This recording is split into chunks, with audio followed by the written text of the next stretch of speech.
데살로니가 후서 3장 6절에서 마지막 절까지입니다.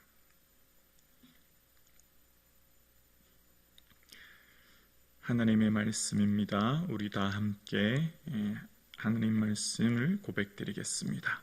형제들아, 우리 주 예수 그리스도의 이름으로 너희를 명하노니 게으르게 행하고 우리에게서 받은 전통대로 행하지 아니하는 모든 형제에게서 떠나라. 어떻게 우리를 본받아야 할지를 너희가 스스로 아나니 우리가 너희 가운데에서 무질서하게 행하지 아니하며 누구에게서든지 음식을 값없이 먹지 않고 오직 수고하고 애써 주야로 일함은 너희 아무에게도 폐를 끼치지 아니하려 함이니 우리에게 권리가 없는 것이 아니요 오직 스스로 너희에게 본을 보여 우리를 본받게 하려 함이니라. 우리가 너희와 함께 있을 때에도 너희에게 명하기를 누구든지 일하기 싫어하거든 먹지도 말게 하라 하였더니 우리가 들은즉 너희 가운데 게으르게 행하여 도무지 일하지 아니하고 일을 만들기만 하는 자들이 있다 하니 이런 자들에게 우리가 명하고 주 예수 그리스도 안에서 권하기를 조용히 일하여 자기 양식을 먹으라 하노라. 형제들아, 너희는 선을 행하다가 낙심하지 말라. 누가 이 편지에 한 우리 말을 순종하지 아니하거든 그 사람을 지목하여 사귀지 말고 그로 하여금 부끄럽게 하라. 그러나 원수와 같이 생각하지 말고 형제같이 권면하라. 평강의 주께서 친히 때마다 일마다 너희에게 평강을 주시고 주께서 너희 모든 사람과 함께 하시기를 원하노라. 나 바울은 친필로 문안하노니 이는 편지마다 표시로서 이렇게 쓰노라. 우리 주 예수 그리스도의 은혜가 너희 무리에게 있을지어다. 아멘. 주님의 은혜와 평강이 충만한 하루 되기를 주님의 이름으로 축복합니다. 아멘. 데살로니가 교회에 잘못된 종말관이 있었습니다. 그러니까 예수님 이제 곧 오실 텐데 뭐하러 일하느냐, 예수님 이제 곧 오실 텐데 뭐하러 그렇게 열심히 사느냐라고 하는 잘못된 종말관이었습니다. 그래서 그 얘기를 들은 바울이 이제 마지막으로 오늘 편지의 매듭을 짓고 있는 내용이 그 잘못된 종말관을 바로잡는 내용으로 이루어지고 있습니다. 그래서 6절에 보면 형제들아, 우리 주 예수 그리스도의 이름으로 너희를 명하노니, 나의 생각이 아니라 예수님의 이름으로 명하는 주의 말씀이다 라고 하면서 6절 하반절에 게으르게 행하고 우리에게서 받은 전통대로 행하지 아니하는 모든 형제에게서 떠나라. 7절이 어떻게 우리를 본받아야 할지 너희가 스스로 아나니 우리가 너희 가운데에서 무질서하게 행하지 아니하며 8절입니다. 누구에게든지 음식을 값없이 먹지 않고 오직 수고하고 애써 주야로 일함은 너희 아무에게도 폐를 끼치지 아니하려 함이니, 우리에게서 받은 전통대로 행하지 아니하는다는 것은 어떤 의미냐면 앞장의 2장 2절에 보면 이런 내용이 나오죠. 영으로나 또는 말로나 또는 우리에게서 받았다 하는 편지로나 주의 날이 이르렀다고 해서 쉽게 마음이 흔들리거나 두려워하지 말아야 한다 할 것이다. 지금 이 우리에게서 받았다고 하는 편지는 내가 준 편지가 아니다. 위증된 편지인데 거기 보면 주의 날이 이르렀으니 이제 곧 주님 오실 테니까 뭘 하러 일하며 그렇게 살 필요 있나, 또 마음이 흔들면서 두려워하게 되었다라는 것을 이야기하는 거예요. 그래서 그런 것들, 그런 사람들에게서 떠나라.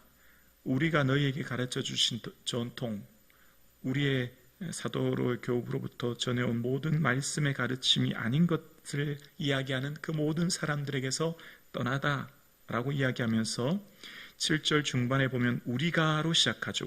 우리가 어떻게 행했다고요? 우리는 7절 중반에 보면 우리는 무질서하게 행하지 않았고 8절에 보면 값없이 먹지도 않았고 애써 주야로 수고함으로 해서 아무에게도 폐를 끼치지 않았다라는 겁니다.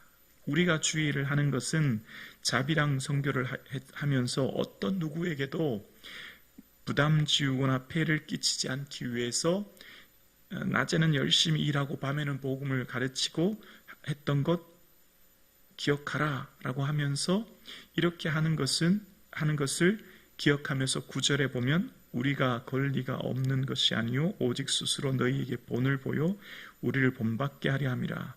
우리를 본받아야 된다. 다른 이 이단의 거짓된 가르침을 따르는 자들은 떠나야 된다. 그렇게 이야기합니다. 지금 그 데살로니가 교회의 잘못된 가르침을 하고 있는 사람들은 어떤 것들이 내용이냐면 9절, 10절과 11절에 보면 우리가 너희와 함께 있을 때에도 너희에게 명하기를 누구든지 일하기 싫어하거든 먹지 말게 하라 하였더니 우리가 들은즉 너희 가운데 게으르게 행하며 도무지 일하지 아니하고 일을 만들기만 하는 자들이 있다 하니라고 이야기합니다. 일하기 싫거든 먹지도 말라라고 했더니 뭐라고 하냐면 게으르게 행하고 도무지 일하지 아니하고 일만 만드는 자들이랍니다. 여기서 일만 만들다라고 하는 말은 참견한다, 두루 다닌다 이런 의미인데요. 일을 하는 사람 주변을 돌아다니면서 해야 될 말을 하지 않고 참견만 하는 거예요. 여러분 언제나 그렇지 않습니까? 모든 교회 공동체를 겪어보면 앞에서 열심히 일하는 사람은 말하지 않아요. 그렇죠? 열심히 일하고 애쓰고 예배하고 기도하는 사람은 침묵해요.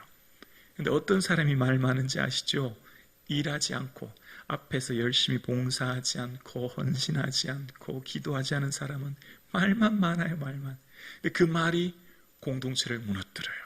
얼마나 큰 상처를 주는지 몰라요. 교회는 말로 인해 공동체가 고통당하는 것이 교회죠. 그러니까 일을 만들기만 한다라는 말은 참견한다는 거예요. 참견한다. 여러분 이러쿵저러쿵 참견하고 말 많은 사람이 결국 교회 공동체를 어렵게 하지요. 그래서 어떻게 한다고요? 12절에 이런 자들이 우리가 명하고 주 예수 그리스도 안에서 권하기를 조용히 일하여 자기 양식을 먹으라 하노라. 13절이요. 형제들아 너희는 선을 행하다가 낙심하지 말라. 조용히 충실하게 맡겨진 일들에 최선을 다하며 살아가는 것.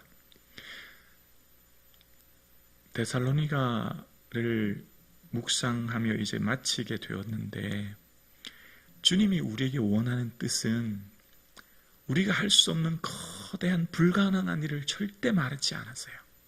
주님 우리에게 원하는 것은 하나님의 뜻은 이것이니 너희의 거룩이다. 하나님 뜻은 이것이니 쉬지 말고 기도하고 범사에 감사하고 늘 주의 은혜 안에 머무는 것이다. 크고 어려운 일이 아니라는 거예요. 이건 뭘 말하죠? 주어진 삶의 자리를 충실히 살아가는 거예요. 주부로, 직장인으로, 학생으로, 장로님으로, 목사로 각자 맡겨진 일을 묵묵히, 조용히, 수다스럽게 떠들고 말하는 게 아니라 하나님의 뜻은 주어진 각자 삶의 자리를 충실히 살아가는 게 하나님의 뜻이라는 걸 끊임없이 데살로니가는 우리에게 말합니다. 그런데 우리가 왜 힘들죠? 각자 자기에게 주어진 일을 충실히 행하는데요. 주변에 들려오는 사람들의 말 때문에 말을 만들기만 하는 사람들 때문에 시험 들고 낙담하고 포기하게 돼요. 그래서 13절에 선을 행하다가 낙심하지 말라. 낙심은 상심하지 말라는 거거든요. 못하겠다. 교회 못 다니겠다. 봉사 못하겠다. 주의를 못하겠다. 안 하는 게 낫지. 내가 왜 이런 말 들으면서 내가 굳이 이럴 필요 뭐 있나. 그냥 쉬는 게 낫지. 선을 행하다 결코 낙심하지 말라는 겁니다. 이게 초대교회부터 지금까지 이어지는 말씀이에요. 초대교회부터 지금까지. 이걸 우리가 늘 기억해야 됩니다. 늘 이 모든 서신서에는 이런 말씀이 꼭 있어요. 선을 행하되 낙심하지 말지니 때가 이르매 거두리로다. 갈리아디아 교회에서도 그랬지요. 고린도 교회도 그랬지 않습니까? 형제들아 견고하며 흔들리지 말고 주일에 더욱 힘쓰는 자들이 되라. 이는 너희 수고가 주 안에서 헛되지 않은 줄 알미라. 늘 주의를 하다 보면 괜히 했다. 이렇게 해봤자 내가 뭔 좋은 낙을 보려고 이런 소리 들으면서 주의를 하나. 초대교회부터 이런 게 있다는 겁니다. 초대교회부터. 그러니까 교회 공동체를 무너뜨리는 것은 늘 사람들의 이간질이요, 시기요, 사람들이 들려오는 말 때문인데 그렇게 참견하고 말하는 거 신경 쓰지 말라는 거예요. 어떻게 하면 그렇게 할 수 있는지 이제 이 뒤에부터 알게 되는데요. 14절입니다. 누가 이 편지에 한 우리 말을 순종하지 아니하거든 그 사람을 지목하여 사귀지 말고 그로 하여금 부끄럽게 하라. 15절요. 그러나 원수와 같이 생각하지 말고 형제와 같이 건면하라. 자, 그렇게 말하는 사람은 사귀지 말래요. 상대하지 말라는 겁니다. 자꾸 나를 괴롭히고 이러쿵저러쿵 말하고 고통스럽게 하면 적당히 거리를 두라는 겁니다. 너무 가까이. 여러분, 신앙생활 하면 언제나 100% 나를 좋아하는 사람은 없어요. 여러분, 교회 공동체가 100% 목사를 좋아할까요? 결코 그렇지 않습니다.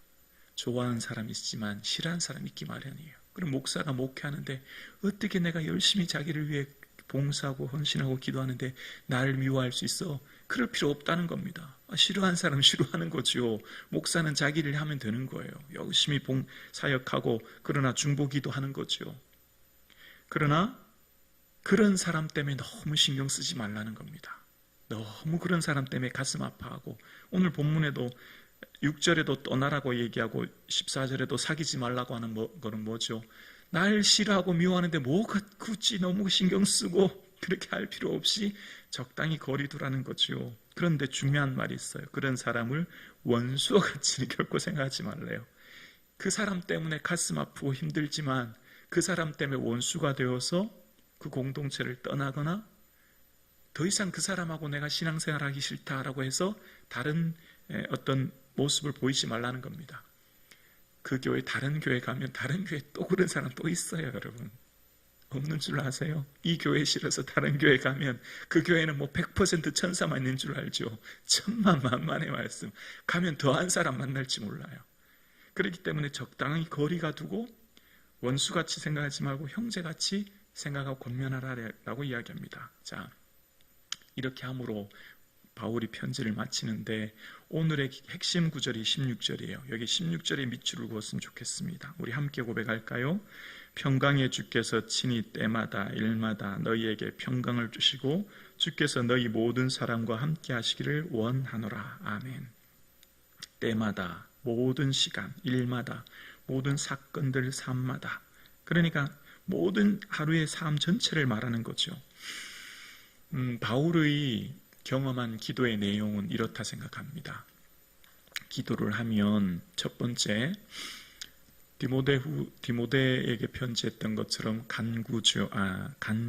간청입니다. 두 번째가 하나님 앞에 하는 것이 간구하고 기도하고 그 다음 도고하게 되죠. 중보기도 하게 되죠. 그리고 이제 감사기도 하게 돼요. 그래서 감사기도가 최고봉이라고 말씀드렸죠. 그런데 감사기도를 하게 되면 하나님 이런 것으로 인해 감사드려요. 이런 성도는 이런 것이 잘하네요. 이런 성도는 이런 것이 참 감사해요. 라고 감사기도를 오래 하면 이제 거기서 머물러 있게 되는데 그게 평강이에요. 평강. 이 에이레네요. 이 평강은 복음의 핵심이에요. 이 평강은 하나님 나라에서 누리는 핵심 은혜예요.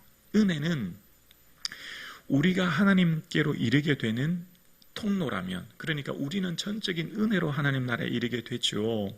근데 이 은혜로 하나님 나라에 이르게 되면 하나님 나라에서 우리가 누리게 되는 것이 바로 평강이라는 거예요. 평강. 그래서 하나님 나라에서 누리는 이 절대적인 평강을 이 나라에서도 맛보게 해주시는데 그게 바로 주님 앞에 간구하고 도고하고 감사하면, 하나님 앞에서 주어진 모든 일에 범사에 감사하면 그 감사로부터 누리는 은혜가 평강이에요. 오래 기도하면, 하나님 앞에 감사가 풍성해지면 평강의 은혜를 누리게 되어요. 잠잠하게 머물러 있는데 이 평강의 은혜 안에 머물러 있으면 마치 밑빠진 독에 물 붓기는 불가능하지요.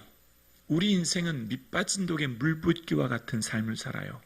하루를 지나면 파도와 같이 밀려오는 끊임없는 문제가 우리에게 계속해서 닥치는 거예요.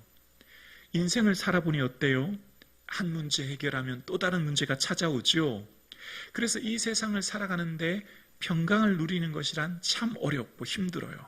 마치 우리 마음속에, 우리 인생살이 속에 끊임없이 닥치는 문제와 어려움 속에 마음 한구석이 허전한 것을 느끼죠.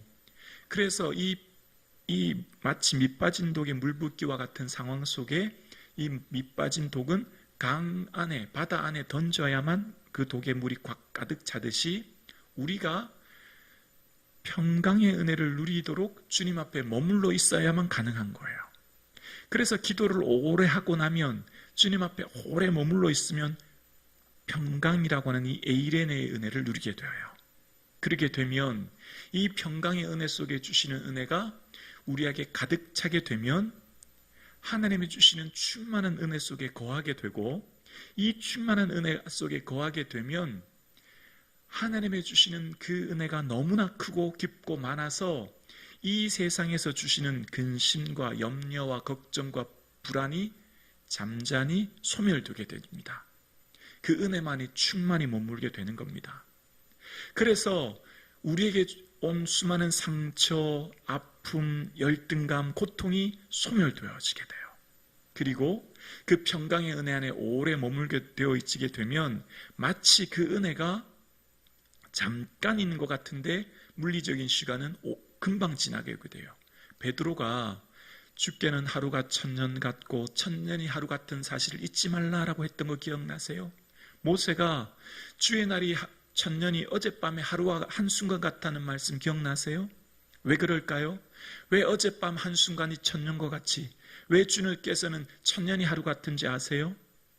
하나님 앞에 머물러 있어 보면 그 은혜를 누리게 돼요. 아, 천국은 이런 곳이겠구나. 잠깐 기도한 것 같은데 몇 시간이 금방 흘러가는 거예요. 어떨 때요? 평강의 은혜 안에 머물게 되면. 그게 바로 천국에서 누리는 은혜인 거죠. 그래서 사도 바울이 마지막 서신서에 쓰는 것이 때마다 일마다예요. 매해 순간마다 평강이 우리 마음에 가득 차면 우리 마음에 미움, 분노, 시기, 근심, 염려가 소멸되는 겁니다. 평강이 우리를 가득하게 되면 더 이상 외부의 어떤 공격이 우리 마음을 무너뜨리지 못하는 거예요. 평강의 은혜가 충만하게 가득 차 있으면 어떤 것도 우리를 흔들지 못하는 것을 바울은 일찍이 경험했습니다. 그래서 바울은 자지 못하고 먹지 못하고 수많은 고난을 당했지만 주의를 묵묵히 할 수 있었던 것은 바로 평강의 은혜가 있었던 것이에요. 예수로 속이 꽉 찬 사람은 평강의 은혜가 꽉 차는 거예요. 그러면 부러울 게 없어요. 뭐가 부러워요? 부럽지 않으면 어떻게 되죠? 내 삶의 자리를 충실히 살아가는 거예요. 왜 사람들이 그 자기 자리를 떠나죠? 더 좋은 곳이 있나 생각해서, 못마땅해서, 불만족해서 떠나는 거예요. 그러나 평강의 은혜가 충만한 사람들은 자신의 자리를 충실히 지켜요. 아무리 남편이 술주정뱅이라도 가정을 끌어안고 어머니가 기도로 지키는 거예요. 아멘이십니까? 그래서 평강의 은혜가 충만한 사람은 세상 어떤 풍파가 몰려와도 그 한 사람이 지킴으로 그 가정이 살아나요. 그 교회가 살아나요. 그 국가가 살아나는 것입니다. 그 한 사람이 바로 바울의 삶이었고 바울을 통해서 초대교회가 일어났지요. 그래서 예수님의 모든 제자들은 떠났지요. 예수님이 십자가 못 박히실 때 떠났지요. 그러나 마지막 부활의 주를 만남으로부터 그들은 엠마오의 제자들도 다시금 예루살렘으로 돌아갔죠. 떠났다가. 그리고 예루살렘을 떠나지 않고 지키죠. 이게 평강의 은혜인 겁니다. 오늘 함께 예배드리신 저와 여러분, 왜 바울이 서두에 하나님 우리 아버지와 주 예수 그리스도로부터 은혜와 평강이 있기를 원하노라고 기도한 줄 아세요? 바울은 자기가 경험했거든요. 인생을 살아보니 예수님의 은혜 없이는 단 한순간도 걸어갈 수 없었고, 우리에게 닥치는 어떠한 환난과 풍파도 우리 속에 평강의 은혜 없이는 살아갈 수 없다는 것을 경험했기 때문에 돈이 문제가 아니에요, 여러분. 질병이 문제가 아니에요. 고난이 문제가 아니에요. 이 세상을 살아가는 궁극적인 은혜는 예수님이 주시는 은혜 속에 살아가는 것이요, 주님이 주시는 평강이야말로 최고의 은혜인 것을 알았기 때문이에요. 그래서 오늘 함께 예배드리신 저와 여러분, 이 은혜와 평강을 특별히 때마다 일마다 주의 평강 주시기를 구하는 이 아침 되기를 주의 이름으로 축원합니다. 기도드리겠습니다.